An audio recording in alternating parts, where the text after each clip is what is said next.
მოგესალმებით ჩემო კარგებო.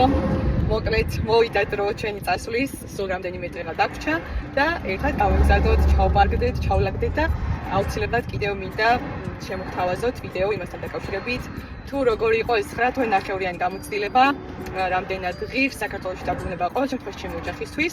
და ვაპირებ თუ არა ახლა მომავალში. ამას ყველაფერს ნელ-ნელა მოგიყვებით და ეტაპობრივად შემოგთავაზებთ ამ ვიდეოებსაც. ყოველ შემთხვევაში ვეცდებ, იმიტომ რომ სულ რამდენიმე დღე დაგვრჩა წასვლამდე და როგორც მოვახერხებ, ვეცდები რომ ყველაფერი განახოს და გაგიზიაროთ. აბა, დაჩით ჩემთან.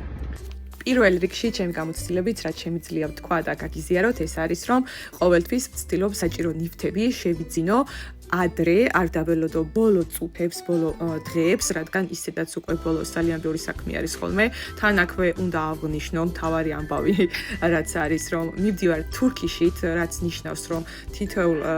მე და ბავშვებს გვეკუთვნის 2-2 ჩემოდანი, თაიას კიდევ ერთი, ანუ ჯამში უნდა ჩავალაგო და წავიღო 11-23 კილოიანი ჩემოდანი, ასევე ყოველთვის, რა თქმა უნდა, ვიყენებ 8 კილოს, რომელიც გვეკუთვნის მე და ბავშვებს თაიას გარდა ოღონდ, ანუ 5-8 კილოიანი ჩემოდანიც უნდა ჩავალაგო. ამიტომ, მოკლედ, ყოველთვის ვცდილობდი, როდესაც მოხვდებოდი სხვადასხვა მოლში, ის პოინტში თუ ასე შემდეგ,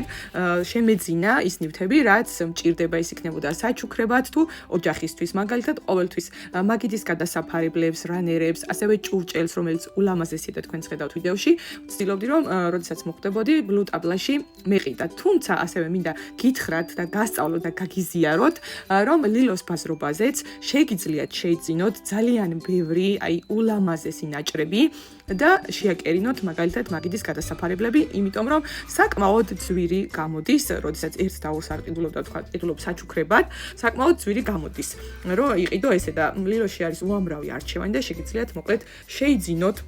და შეაკერინოთ, ან კიდევ ასევე არის, კიდევ შემიძლია გითხრათ, რომ მუსტაფას თეთრეულის შესასვლელში, მთავარ შესასვლელში არის ეს მაღაზია და იქ არის ძალიან ლამაზი გადასაფარებლები და საკმაოდ მისაღებ ფასად. ჩურჩხელებს რაც შეეხება, ჩემი გამოწერები ნახავდით პოსტს მედო, რომ ვეძებდი ნატურალურ ჩურჩხელებს, შევიძინე კიდევაც და ამასთან დაკავშირებით აუცილებლად შემდეგ ვიდეოში გაგიზიარებთ, მაგრამ კიდევ დავამატებ, რომ ჩურჩხელებს ყოველთვის ასევე ვყიდულობ ბატაკში, რომელიც ვიცი, რომ იმედებს არასდროს არ გამიცრუებს და არის უგემრიელესი. მართალია, ცოტა ძვირია, იაფი ნამდვილად არ ღირს, მაგრამ მგონია რომ ღირს ის ფასი რაც არის და ვიდეოში ჩანს აქვთ ესეთი სასაჩუქრე შეფუთვები, თქვა თუ გინდათ უცხოელებისთვის ან უბრალოდ თუ გინდათ საჩუქრად, ძალიან კარგი ვარიანტია. რაც შეეხება სუნელებს, აბსოლუტურად ყველაფერს ვდებ 2 ან 3 ერთჯერად პარკში და შემდეგ სკოჩით კარგად გადავსკოჩავ ხოლმე, იმიტომ რომ როგორც იცით პატარა გზა უნდა გავიაროთ და ჩემოდნებს კიდე იცით რა დღეში არის ხოლმე როგორ ისვრიან და ანუ ამდენი წელია უკვე დავდივარ და არასდროს